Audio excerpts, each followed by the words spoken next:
Hello guys, நிறைய பேர் சில பேர் மேலே அடிக்ட் ஆகிருப்போம். நம்ம அடிக்ட் ஆகிருப்போம்னு தெரியாமலே அவங்க மேலே அடிக்ட் ஆகிருப்போம். ஸோ நீங்கள் அடிக்ட் ஆகிருக்கீங்களா இல்லையா அப்படின்னு கண்டுபிடிக்கணும்னா நான் கொஞ்சம் டிப்ஸ் சொல்கிறேன். ஸோ அதை வச்சு நீங்கள் அடிக்ட் ஆகிருக்கீங்களா இல்லையான்னு கண்டுபிடிச்சிக்கோங்க. ஓகே, ஸ்டார்டிங்கில் நல்லா பேசுவாங்க. நம்ம ஒரு வார்த்தை பேசினா அவங்க 10 வார்த்தை பேசுவாங்க. ஸோ போக போக போக அவங்க நம்மக்கிட்ட பேசுறது கம்மியாயிடும். நாம் இன்ட்ரெஸ்ட் ஆகி நம்ம பேச ஆரம்பிப்போம். ஸ்டார்டிங்கில் அவங்க பேசும்போது நம்ம வேலையாக இருந்தாலுமே அவங்களுக்கு ரெஸ்பான்ஸ் பண்ணுறது, கால் பண்ணுறது அந்த மாதிரி இருக்கும். ஆனால் கொஞ்ச நாள் போக போக அவங்க பிஸியான மாதிரி ஆயிடுவாங்க. நம்ம அவங்க மேலே கான்வர்சேஷன் அதிகமாகிட்டு பேசுகிற மாதிரி இருக்கும். நாம் அவங்கக்கிட்ட அதிகமாக பேசிகிட்டே இருக்கிற மாதிரி இருக்கும். அவங்க பிஸியாக இருக்க மாதிரி நம்மக்கிட்ட நடிப்பாங்களோ இல்லை உண்மையிலே பிஸியாக இருப்பாங்களான்னு தெரியாது. ஆனால் பிஸியாக இருந்தாலும் இருக்கலாம், சொல்ல முடியாது. அந்த மாதிரி இருப்பாங்க. நாம் அவங்கக்கிட்ட பேசிகிட்டே இருப்போம், பேசணும்னு நினைப்போம். ஸோ அவங்க காலுக்காக வெயிட் பண்ணுவோம், மெசேஜுக்காக வெயிட் பண்ணுவோம். ஸோ அதுலேருந்தே தெரிஞ்சுக்கோங்க நீங்கள் அவங்க மேலே அடிக்ட் ஆகிட்டீங்க அப்படின்னு. ஸோ இன்னும் தெளிவாக சொல்லணும் அப்படின்னா, அவங்க காலுக்காக வெயிட் பண்ணுவீங்க, அவங்க மெசேஜுக்காக வெயிட் பண்ணுவீங்க. நம்ம மெசேஜ் அனுப்பிச்சு அது ப்ளூ டிக் ஆகுதா இல்லை டபுள் டிக் ஆகுதான்னு பார்த்துட்டே இருப்போம். அப்பப்போ ஃபோனை பார்த்து அவங்களோட சேட்டிங்கை பார்த்துட்டே இருப்போம். ஸோ இந்த மாதிரி நிறைய இருக்கும். இதெல்லாம் இருந்துச்சுன்னா கன்ஃபார்மே பண்ணிடுங்க நீங்கள் அவங்க மேலே அடிக்ட் ஆகிட்டீங்க அப்படின்ட்டு. ஸோ இதிலேருந்து எப்படி வெளியே வர்றது அப்படின்னு என்கிட்ட கேட்டிங்க அப்படின்னா, அது வர்றது ரொம்ப கஷ்டம்தான். எந்த ஒரு ரிலேஷன்ஷிப்பாக இருந்தாலும் ஸ்டார்டிங்கே நம்ம ஒரு டிஸ்டன்ஸ் மெயின்டைன் பண்ணிக்கணும். டிஸ்டன்ஸ் அப்படின்னா பாசம் வைக்கவே கூடாது அப்படின்னு சொல்லலை. இப்போ ஸ்டார்டிங் அவங்க நமக்கு மெசேஜ் பண்ணுறாங்க அப்படின்னா, அவங்க ஹாய்னா நம்ம ஹாய், சாப்பிட்டியானா ஓகே சாப்பிட்டேன், நீங்கள் சாப்பிட்டீங்களா, சரி ஓகே வேலை இருக்குது அப்படின்னா ஓகே வேலை இருக்கா ஓகே பாய் அப்படின்னு முடிச்சுக்கணும்.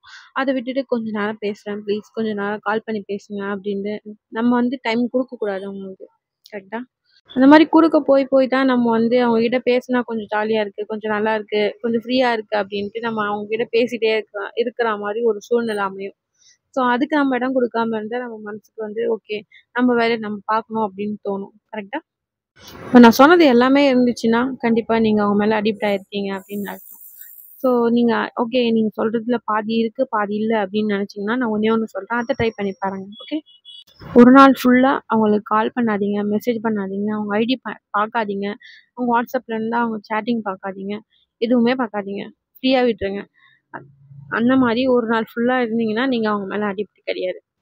ஆனால் இது எல்லாத்துலேயும் ஏதாவது ஒன்று இருந்தாலுமே நீங்கள் அவங்க மேலே அடிக்டாக இருக்கீங்கன்னு 100% கன்ஃபார்ம் பண்ணிக்கோங்க. ஓகே, அதுக்கப்புறமாட்டு கொஞ்சம் தெளிவாகிடுங்க. கஷ்டம்தான், இருந்தாலும் கொஞ்சம் போகிறது தள்ளி, கொஞ்சம் டிஸ்டன்ஸ் தள்ளி போகிறது உங்களுக்கு நல்லது. ஏன்னா இப்போ நீங்கள் ரொம்ப க்ளோஸ் ஆகிட்டு அவங்களுக்கு அடிக்ட் ஆகிட்டீங்க அப்படின்னா நாளைக்கு அவங்க உங்களை விட்டுட்டு போகும்போது ரொம்ப கஷ்டமாக இருக்கும். அந்த பெயினை தாங்க முடியாது. அதுவே நீங்கள் கொஞ்சம் டிஸ்டன்ஸில் இருந்தீங்க அப்படின்னா அவங்க விட்டுட்டு போகிறாங்க அப்படின்னா ஓகே அப்படின்ட்டு நம்ம மைண்டு ஃபிக்ஸ் ஆகிடும். அதுக்காக தான் சொல்கிறேன். ஸோ புரிஞ்சுக்கோங்க, தெரிஞ்சுக்கோங்க, உங்கள் நல்லதுக்கு தான் சொல்கிறேன். நீங்கள் என்ன கேட்கலாம், நீ மட்டும் ஒழுங்க மாதிரி பேசு, நீ யாருக்குமே அடிக்ட் இல்லை அப்படின்னு. அடிக்ட் இல்லைன்னா நல்லா பொய் சொல்ல முடியாது. அடிக்ட்டு தான் எல்லாரும், அதாவது ஒன்றுக்கு அடிக்டாக தான் இருப்பாங்க. ஸோ ட்ரை பண்ணுறேன் அடிக்ட் ஆகக்கூடாது, கொஞ்சம் டிஸ்டன்ஸ் மெயின்டைன் பண்ணணும் அப்படின்ட்டு. எனக்கு ஒரு ஒளி வந்த மாதிரி உங்களுக்கும் ஒரு ஒளி வரணுன்றதுக்காக தான் நான் எக்ஸ்பிளைன் பண்ணுறேன். ஸோ முடிஞ்ச அளவுக்கு ட்ரை பண்ணுங்கள், நானும் ட்ரை பண்ணுறேன். ஓகே, நெக்ஸ்ட்டில் பார்க்கலாம்.